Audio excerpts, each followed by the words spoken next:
How's everybody doing tonight? Welcome to the North Carolina Cryptid and Paranormal Project. Sorry, my other computer just went dead out of nowhere, and we're having audio problems with Jack. Hey, everybody in chat. Okay, Nana, Steve Riley, Shane, Mrs. NCCPP, Lori. Welcome, everybody. I'm getting ready to bring on Jack, my guest. Luckily, I got two computers going right now, so it's I'll have to just reboot my other one. But it completely blacked out as I was about to go enter the studio and start my live. But hey, Al Santoriga, good to have you tonight. Without further ado, here's my guest, Jack Cary from the Paranormal Intelligence Agency. Hello, good sir. Hello. They hate it when I start to talk. So they drown you out. The computer. Can you hear me? No audio. Wow. Yeah, this is crazy. I'm gonna try it on my other computer. Hold on. Okay. Okay. Don't mind me. I'm working two laptops right now.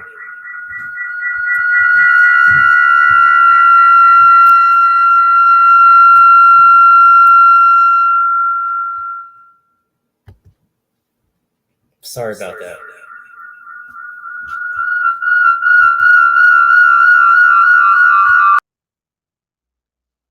Can you hear me now?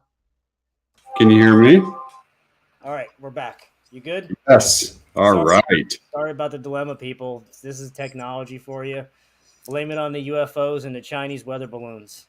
Yes. You know, beam. They hate it when I start to talk. So you have no idea how many times I've had these problems.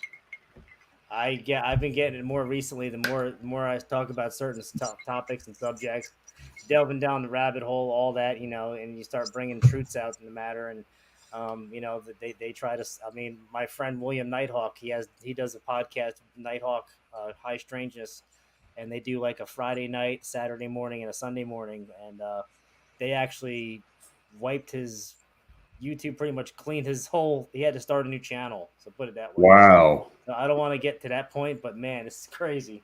Yep, it is. It's crazy, and I promise you, I've been targeted lately. So it's something that's been an ongoing issue of late.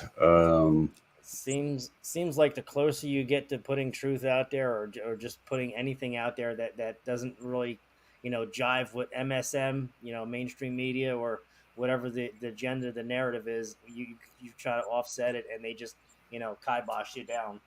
Oh, absolutely. And apparently there must be some sort of military program in place to try to stifle this kind of information, because it's just obvious. And through social media, they're able to tell when you're going to have a interview and when you're not. And yeah, it's easy for them. Kind of get targeted on a list for algorithms, any specific keywords you put in, and right. zero in on that, like white on right, pretty much. Right, exactly.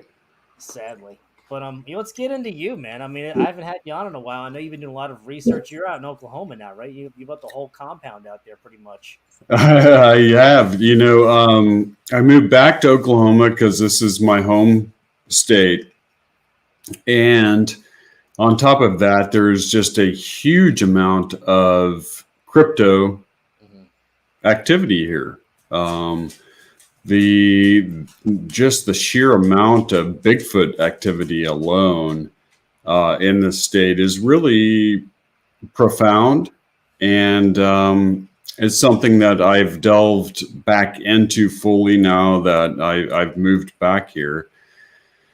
And I have to say that I really feel like we have a chance here in Oklahoma to finally close this mystery. I really do. I like to hear that. That's good.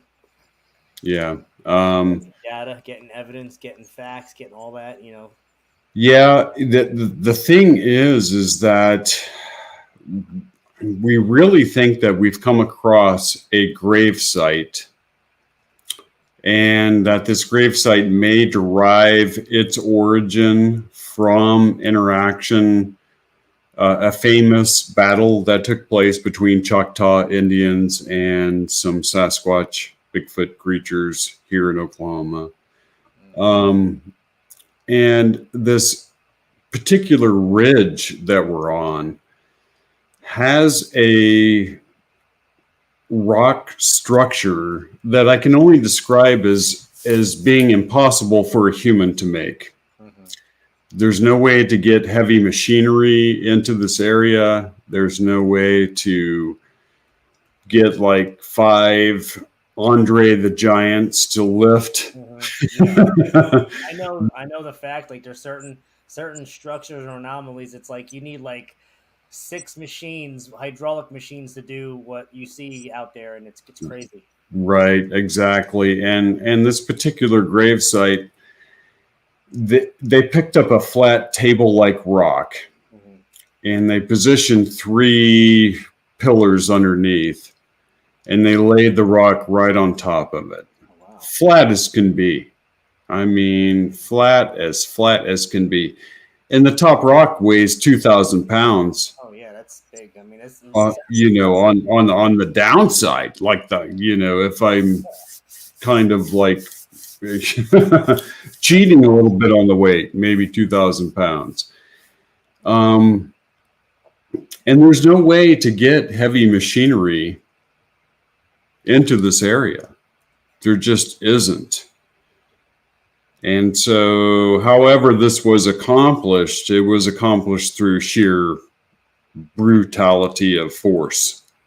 I mean, whoever did this lifted that and put it, down on this place. And this is a ridge where the Choctaw Indian nation believes a battle took place between one of their most famous leaders, a guy named J.J. LaFleur, and a, I guess you would call them a tribe of Sasquatch that were feeding on the local population. Yeah, they were pretty much they were taking the children and the women and pretty much ravaging the whatever you want to call it, the village, the little community, and they got fed up with it and they went to war with the Sasquatch. Right.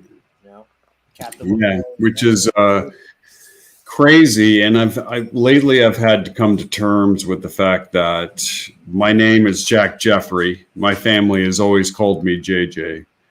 And my grandfather on my mother's side is full-blood Choctaw.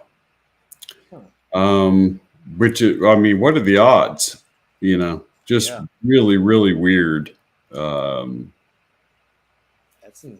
incredible.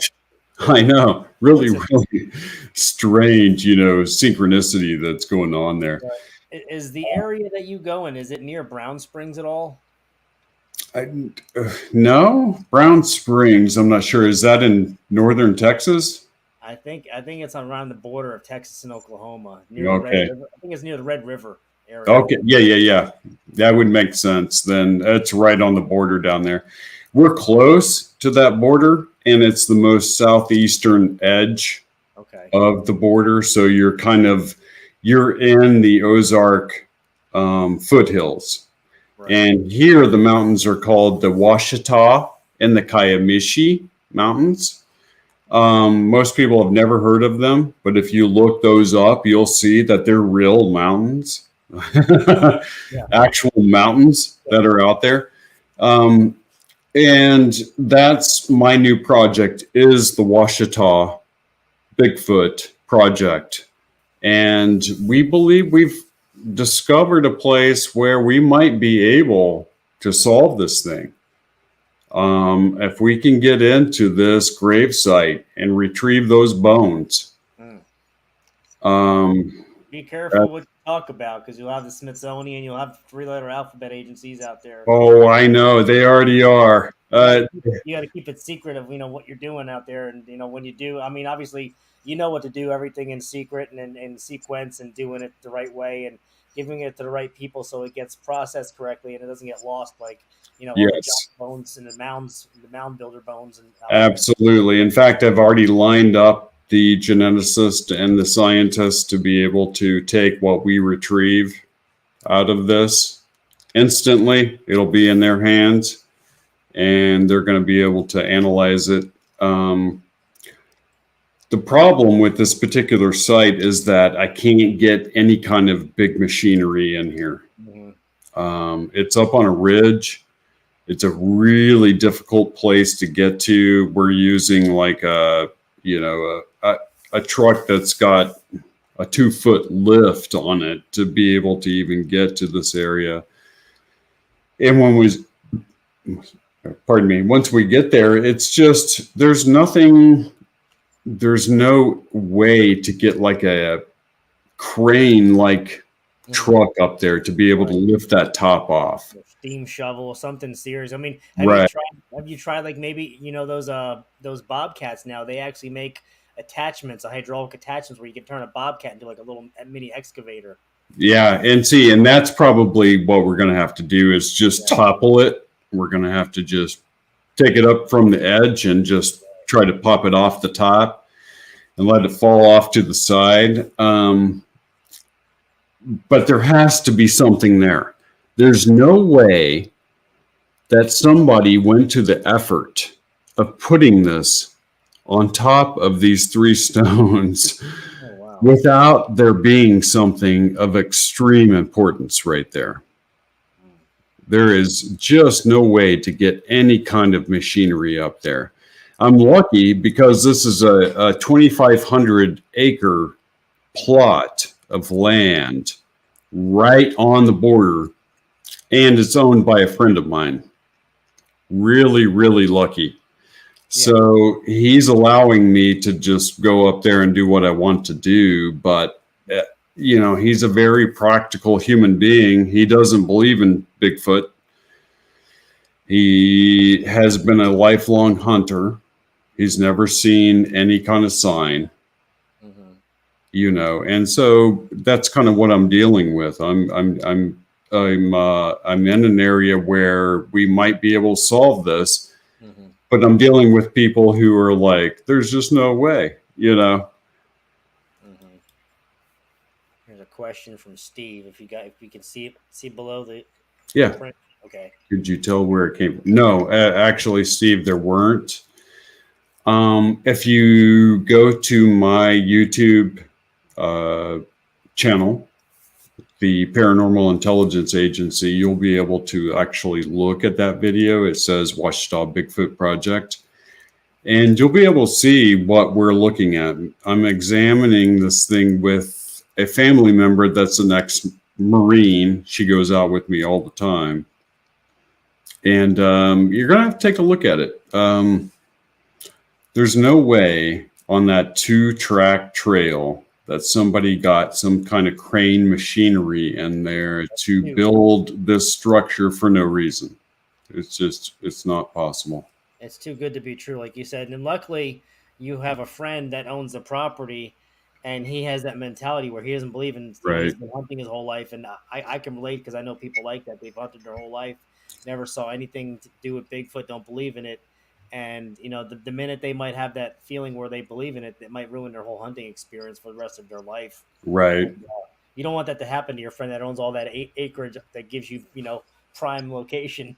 Yeah, no, that's a great point. A great point is that sort of innate fear that will just it just ruins your joy of going out into the woods. It just ruins it, Yeah, I know big time relate. Like when I had my encounter, like my Canadian encounter wasn't so bad because it was so far away. We couldn't really see the actual, the whole description of the body features, but we could see the outline of a huge body that was, 80 to plus yards away.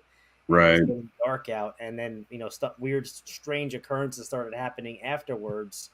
And that made the encounter even more intense. But we were just so solely fixed on getting the hell out of there that once the The hunting guide came to pick us up in a Suburban. We just got in a truck and didn't say a word, and that was it.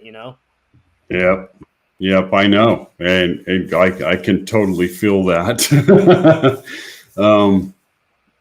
It's like, what do you do? What do you do? Yeah. And we're doing it. You and I mean, we try to tap as many people on the shoulder with our efforts as possible and say, hey, there's something wrong here. We really do. But in the end, I keep running into people that prefer to not know. I'm not sure how else to put that. They don't want to know about it because it interrupts their idea of what life should be. Got another question from Steve Riley. Have you posted cameras or audio recorders around the site? Yes. So right now we have cameras planted that are providing live, instantaneous photographs of anything that moves in front of those cameras. Oh, so it's if something appears that I think will appear, you'll be the first to know. I will put it right out there. That's awesome. I won't even hesitate. Are these motion censored cameras or no? They are motion sensitive cameras, and they record video too. So you're going to get actual video sequence live if something moves in front of that. That being said, having done this for as long as I have, I believe that these creatures can see an infrared light. Yeah, that's kind of like the whole given thing. Where that's like the whole like the infrared light, even like on a trail camera. They always dodge trail cameras because exactly. And so we hope that they'll kind of ignore that light, but they can see it. They can see in that spectrum. So that whole ray is just beaming out from the camera. And unless they choose to walk through the beam, you're not going to get a picture. Yeah, I think on how to hunt, I think Steve kind of does a scientifical analysis from a nuclear physicist on like how infrared does to, I think it's to the dog, man. It's like a million kilopower from a mile away, and it's still so bright that it drives you insane. So think of something, a little trail camera, what that can do for the Sasquatch, it's crazy. Yeah, exactly. And I fully believe that they can see them like beacons off in the woods. And that's why we never catch them on those cameras. They're not going to walk in front of one of those beams. It's just, it hurts, Now, have you ever tried doing any baiting in, like putting any kind of bait out, or like, maybe some deer carcass? Not a deer carcass. So my preferred bait are mirrors. Okay. These creatures are so enamored by their own visage, if you will, and the fact that they're never able to see themselves other than in like the reflection of water, that if you plant mirrors, they cannot give it up. They will come in and get those mirrors. If they're there, they're going to come in and get them. And it's one of those things where you're able to plant cameras there because it's so alluring to them. It really is. I'm not sure why they love the mirror so much, but I was able to buy 1,000 of them, and they're like 3-inch little mirrors like that.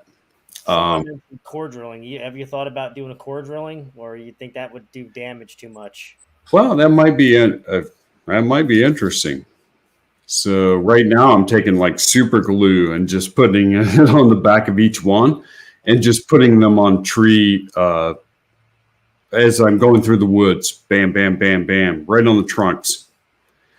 Yeah, I've I've heard of the mirror scenario of using mirrors, and that's pretty cool. I mean, there's other things too. I think people have even gone to using like that tack that you put on trees for the canker worms. Right. Yeah, Yeah. double-sided tape around something so that if they touch it, part Sure. of the DNA can get on it. But I mean, you're taking hard chances to get them to touch it. Right. Exactly. But yeah, imagine getting a fingerprint off of one of those creatures. What we could tell from a fingerprint compared to all of the chimpanzee fingerprints that have been taken around the world by uh, Jimmy Chilcutt down in Monroe, Texas. A guy who has literally become the expert on fingerprinting of primate species around the world. Imagine what we'll be able to tell if we can just get one print. That's good. What they think about this? Have you asked Choctaw elders what they think? I have not. I have not had the opportunity to approach them. And that's something that is a really, really good point. I would like to ask them. That's not a bad idea. I mean, just to see what their thoughts are on it.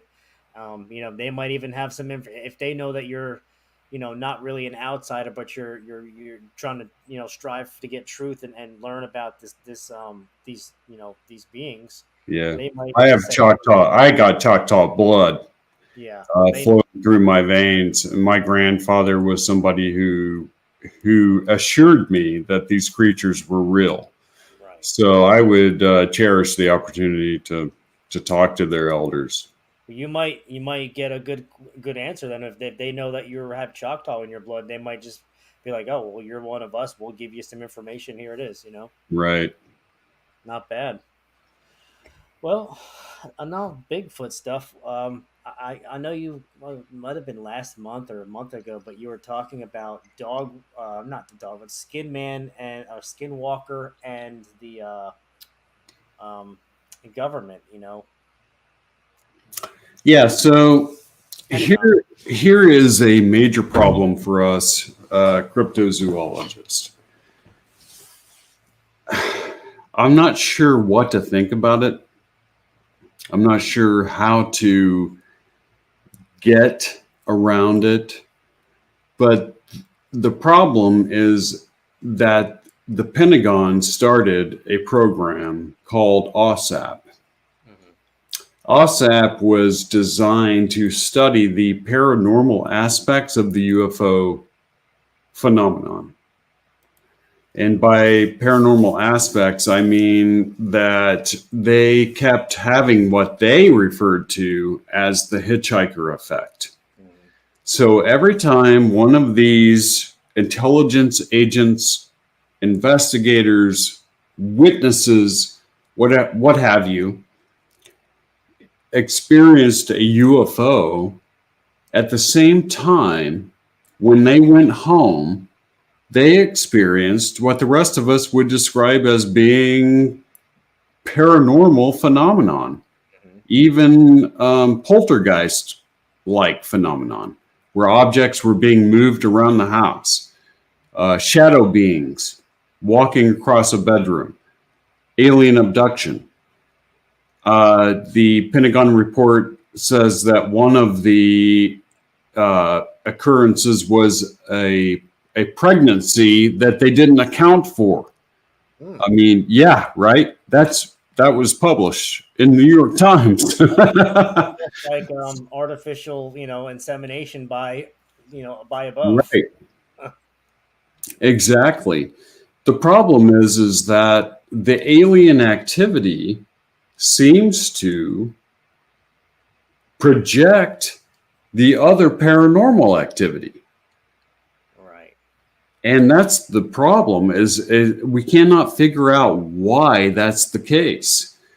Unless this is all interdimensional in nature and it's acting in a way from a central intelligence of some kind that we just can't quite comprehend. How do we begin to explain a dogman sighting,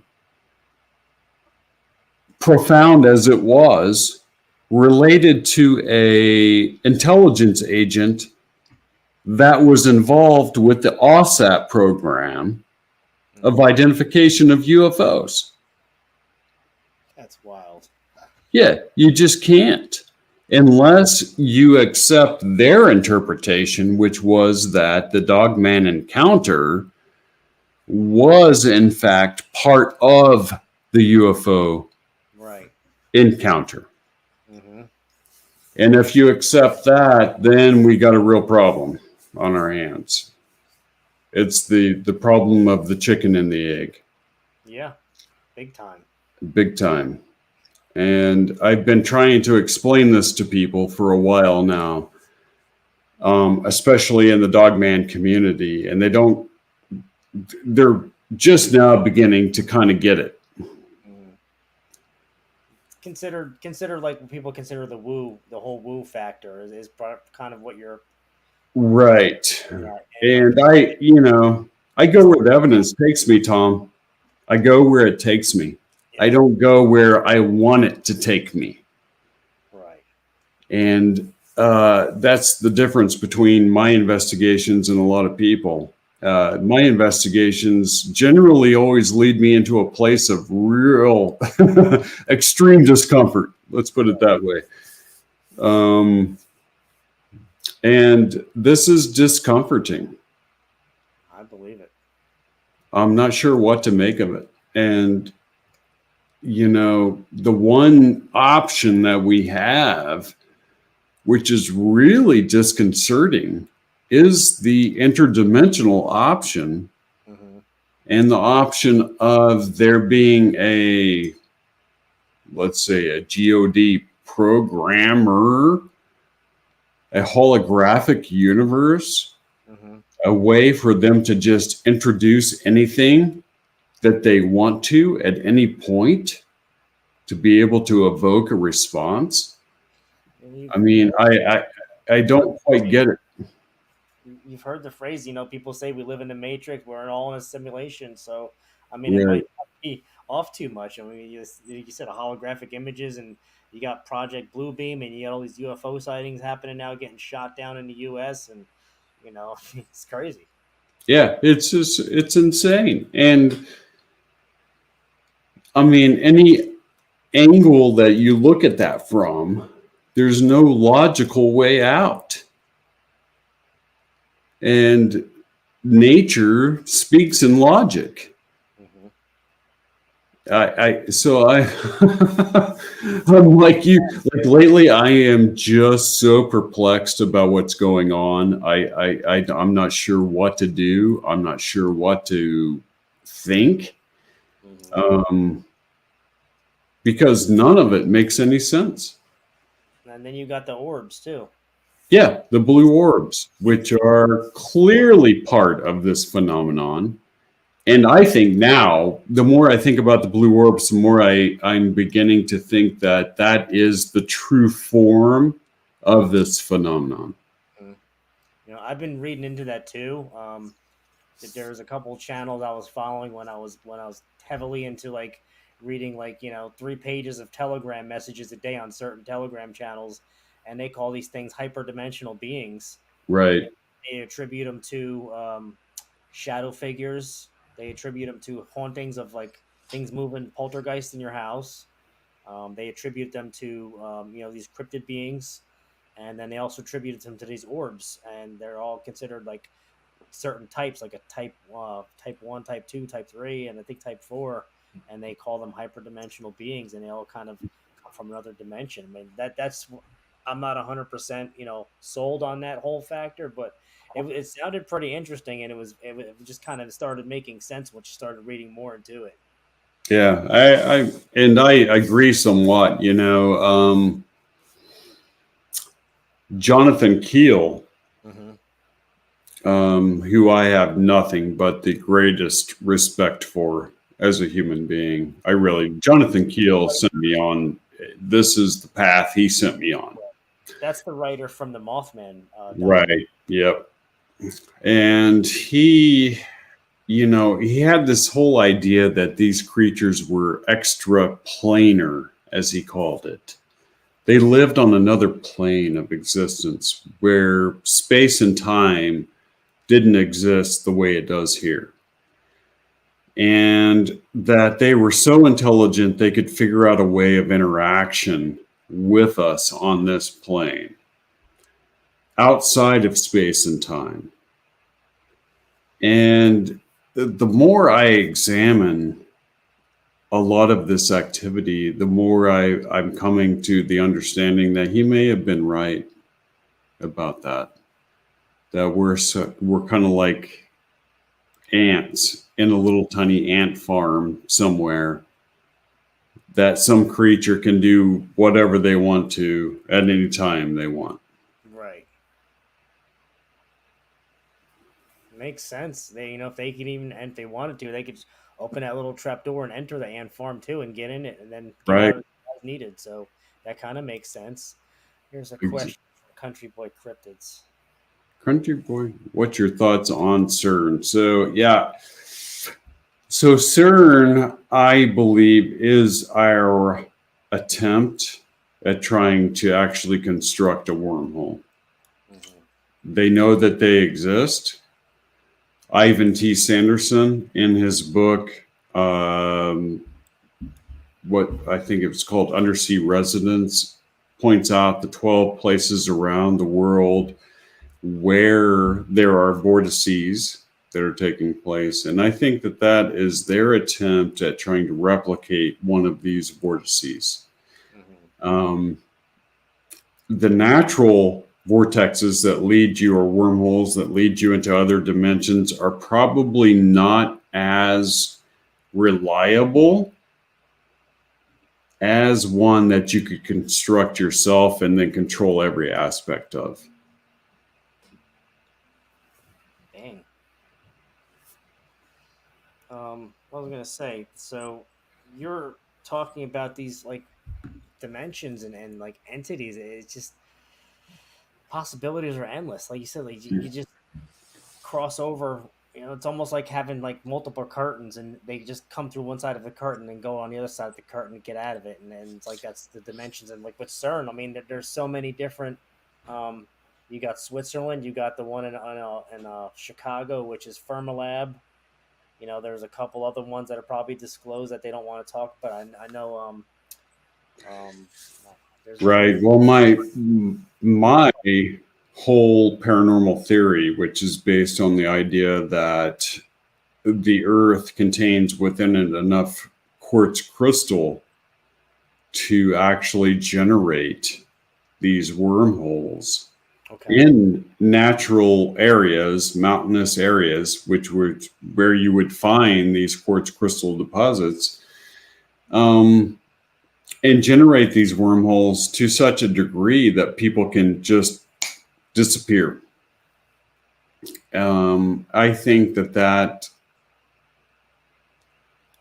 is gaining more and more validity with scientific findings.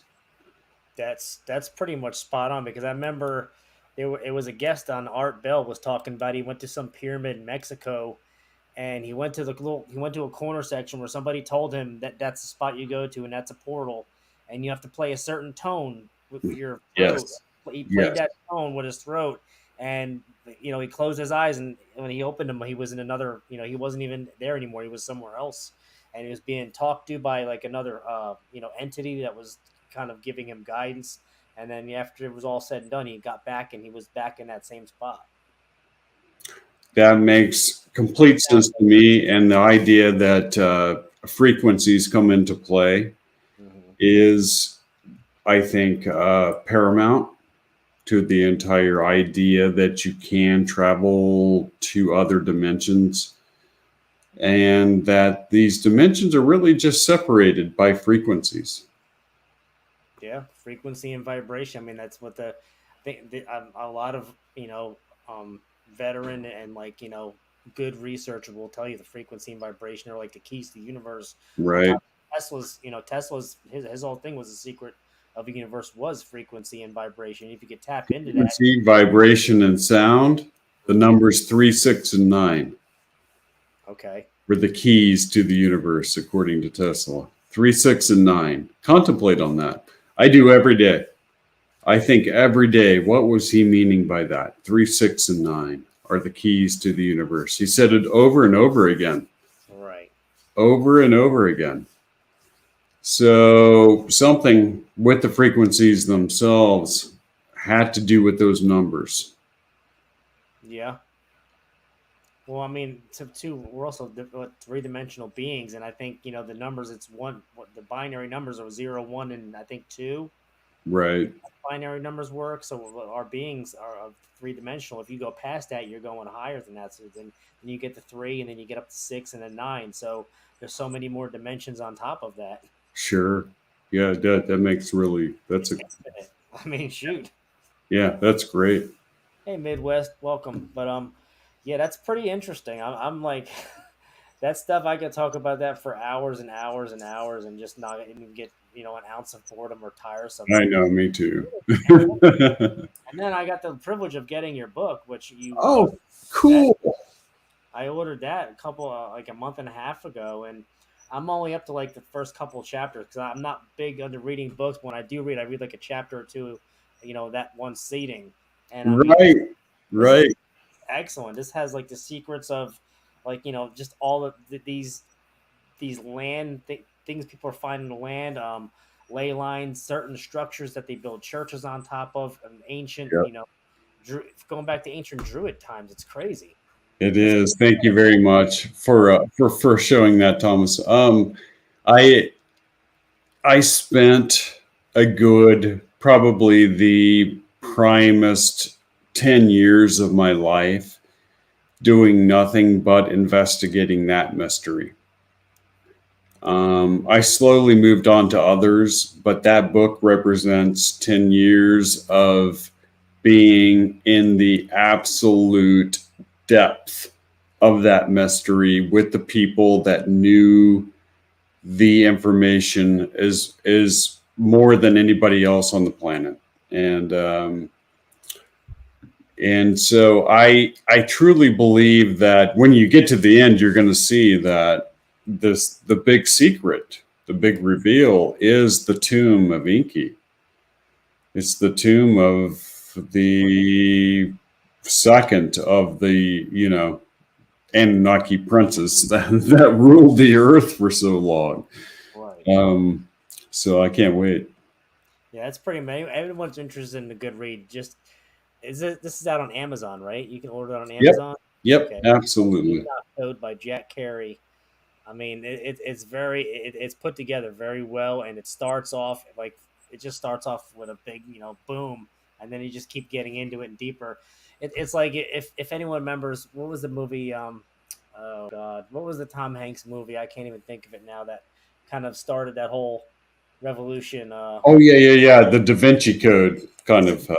It's like the Da Vinci Code's on steroids. It is. It's actually the true Da Vinci Code. This is the true aspect behind it. Right. Yeah. This is like the actual factual stuff with data put into it to give you any kind of questions you may have to to ask. I mean, it's great conjectured stuff. I mean, I was impressed. The first page, I was like, damn, he knows what he's talking about. Awesome. Thank you so much. I really appreciate that.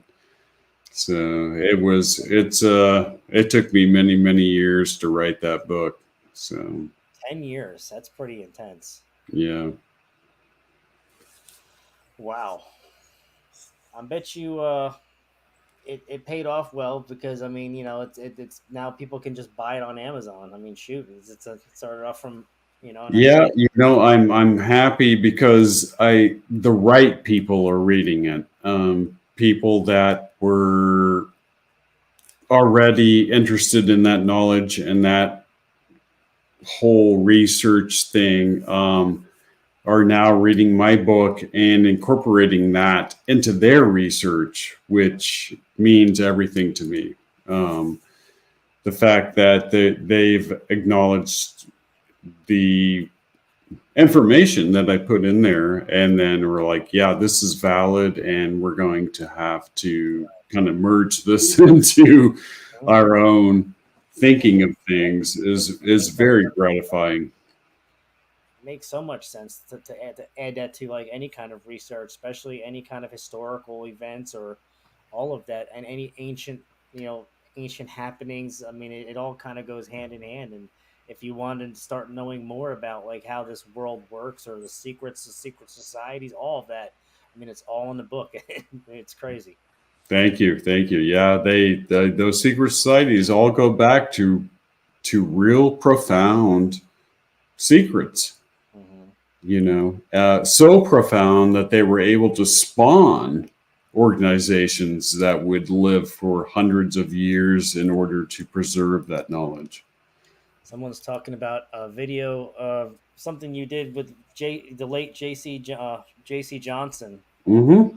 Lakewood Lichen. Let's talk about that. Lakewood lichen, yes. So for wow, that's somebody that's been following me for a long time. So my early career was in cryptozoology and trying to figure out and come to some sort of logical conclusion as to why these cryptid animals existed and what their relationship was to the overall reality matrix.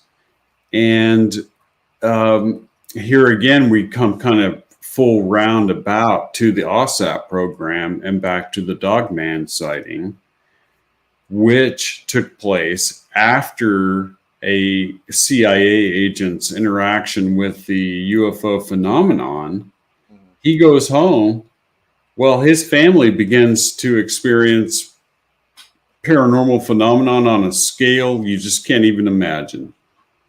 The crescendo of that phenomenon was a Dogman sighting right outside of the kitchen window by the wife of the man who was involved with the program, right?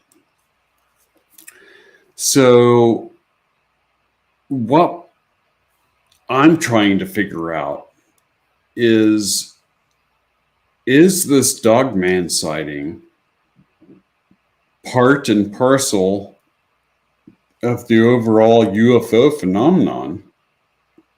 And if we see one, if we come across one, if you photograph one, is that just a signpost of alien activity? Right. Or is there something going on there that we just can't comprehend?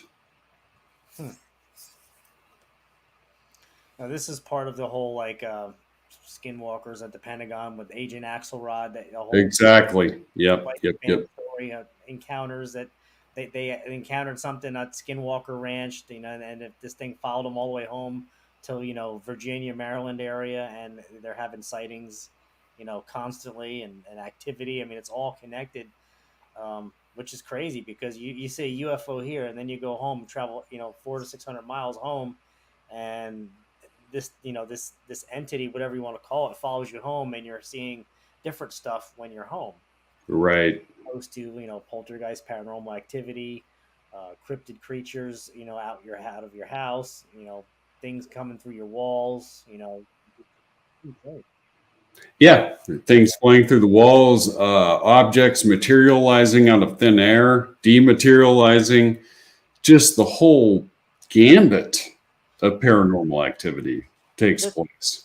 Even the original wolf sighting with Skinwalker Ranch wasn't like a werewolf kind of like big, large wolf being like it ran on the farm and on the ranch, and then they shot it with bullets, and bullets did nothing to it. Yeah, yeah. In fact, the eyewitnesses were like, they've seen pictures of a dire wolf from prehistoric times, drawn by artists, and they're like, yep, that's what it was. It was a dire wolf from prehistoric times. You're talking about a wolf that weighs 500 pounds, that's just enormous in size. So it's one of those things. Is this a vortex where a creature walked into the here and the now from the past? Some sort of prehistoric creature. Well, that's Um, just like Admiral Byrd. His secret little diary says he saw mammoths and in the center of the Earth when he traveled to the hot yes, Earth area through Antarctica. So I mean, how do you explain that? Something that's extinct, and he's seeing them walking like in herds. exactly. Yep. Connection between dogman sightings and emotional states. I have not. No. Somebody lost sound. Yeah, we had some pretty amazing sound issues when we first started this this program. It's yeah. Jesse Ventura. Do you remember this show that he did? I mean, he was I doing a do. lot of stuff. It was called Conspiracy Theory, wasn't it? I It think it was. was, yeah. Conspiracy theory with Jesse Ventura. You could And drive through them like an interstate. Yeah. Hmm. and they would go to all these areas. I think they had a lady like a lady that was hiding her face, and she wasn't even in this country. She was like in another country because she feared for her life, and she actually talked about a planned um, pandemic type illness that Yeah, was happen in the future. She was right. absolutely. And not only that, but now that he mentions that, I live in the area of the United States, right in that northeastern part of Arkansas, Mhm. where they film those trucks going into all of those big caverns. Those It's tunnels. right. It's here in the Ozarks. Yeah, they have like fortresses under the mountains where they Yeah, just they sure do. And right here in the Ozarks is where their best scientists have said that's where you're going to survive. So runs they got grain east. stored up into there, and they got food stored up, vegetables, plants, Yeah, and absolutely. there's Well, I oxygen mean, they everywhere. were running what, three 18-wheelers side by side through one of those tunnels. I mean, that's huge. They're ready for the Armageddon. I mean, I guess that they're just keep loading and stocking it up, and eventually, you don't need no more because you're gonna have mountains full of food and surplus, Yeah, yeah. stockpile. I And mean, then they showed that, like, if you watch Preppers on History Channel, they showed a guy who built a castle right above those caverns. uh, And all of a sudden, he was drilling right down into like huge warehouses, just stored with all kinds of stuff. So, wow, it's just oh, you're amazing. talking about the Doomsday Castle, wasn't it called the Doomsday Castle? Yeah, Doomsday Guy, Castle. yeah, Yeah. guy with his, I think he had like three daughters that Yes, were living with that's him. the guy. Yeah, yeah, yeah, yeah. You know what I'm talking about. Yeah. So he's right above those caverns that are Okay. just, I mean, literally not even 100 miles from here. They're right there. Hmm. Yeah, they said Jesse exposed Harp in Alaska too. He exposed that. He Yep. was, yeah, I think he exposed too much stuff, and they couldn't kill him because if they would have killed him, it would have been too obvious. So I think they released his show, and you might be able to watch little clips here and there on like TikTok or YouTube, which is sad because that was a really good show. I mean, that was like I always think about the whole conspiracy theory, um, that whole comment when people call people that. But if you remember like the movie Independence Day where Randy Quaid, well, the whole like townspeople thought he was crazy You because were, he was yeah, protesting. there you go. Yeah, you were drowning out there. Go ahead. Okay. Do you remember Independence Day with Randy Quaid, where he was he was like he believed in aliens and all the locals were making fun of him? Right. Well, towards the end of the movie, they all thought he wasn't crazy no more, right? Right. Exactly. You That's know, that's kind of how I feel in my family. yeah. Because they heard me for years saying, "Oh my God, you guys, you've got to like listen. You have to listen." And all of a sudden, the U.S. government says, "Yeah, by the way," Yeah. you know.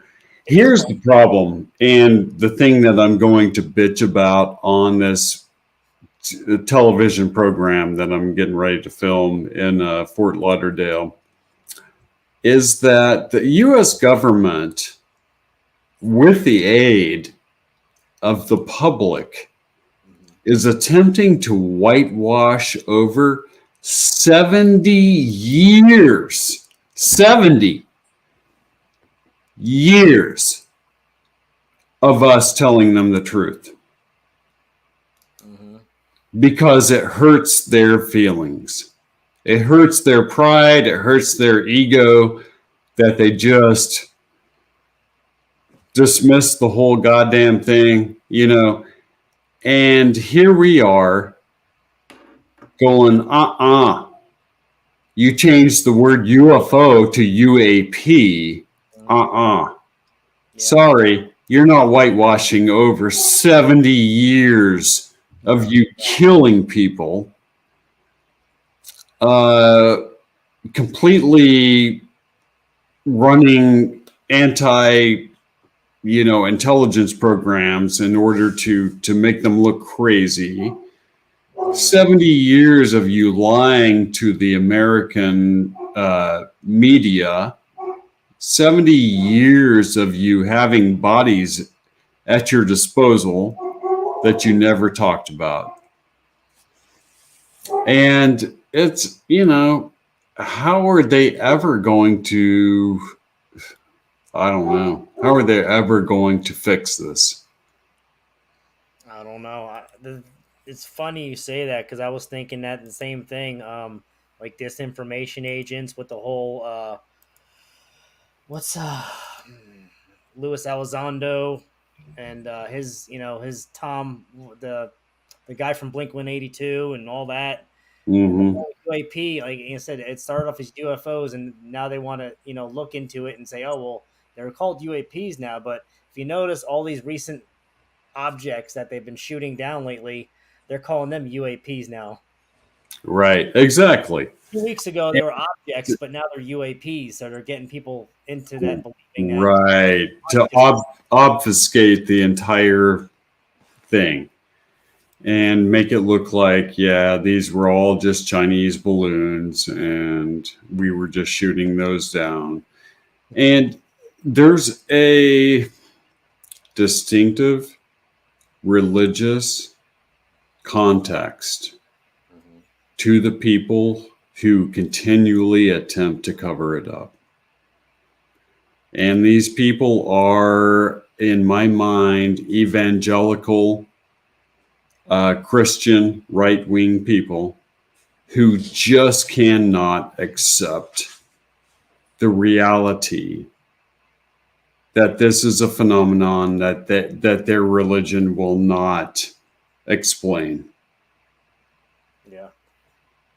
And I feel for them. I think it's horrible, but there's a lot of them, and they just say, that's the devil, and that's that. And that ain't good enough. The water boy syndrome, Mama said that's the devil. Everything's the devil. Yeah, it's just not good enough. And so we're going to have to figure out a way of reconciling this new reality with our ideas of religion, of Jesus, of God, of all of that. I mean, I grew up in the South. I'm a Southern Baptist. I was the youngest deacon ever in the Southern Baptist Convention, ever. And I still have such a difficult time trying to reconcile the idea of a superior alien race with our ideas of Christianity and humanity. I really do. So I'm not sure. Well, that's your thing, and everyone is entitled to how they're going to process that and handle it and what they take on it. Yeah. Yeah, totally. And I admire people that are able to have a I guess a more optimistic view.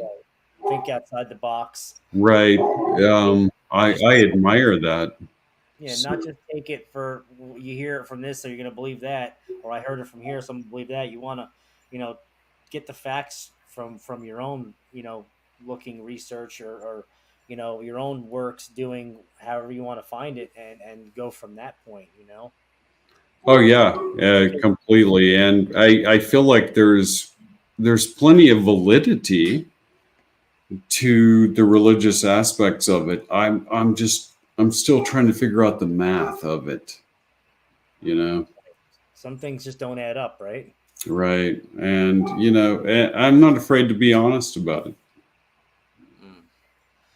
Darla Noble wants to know, how do we protect ourselves if aliens attack us? Yeah. Well, I don't think you can, and if they wanted to, they already would have. I was just gonna say they would have done it already if they wanted to. I think you got to go to the man in a curtain and turn off his projector, and then we'll be able to figure some Uh, answers. yeah, I agree completely. Uh, can you hear that noise? Yeah, Yeah, that's my that those are my attack dogs, and I do have attack dogs, and they are going crazy on something out here. there's something out in your yard. There must be because those guys, yeah, Nice. yeah, that's crazy. I never hear them do that.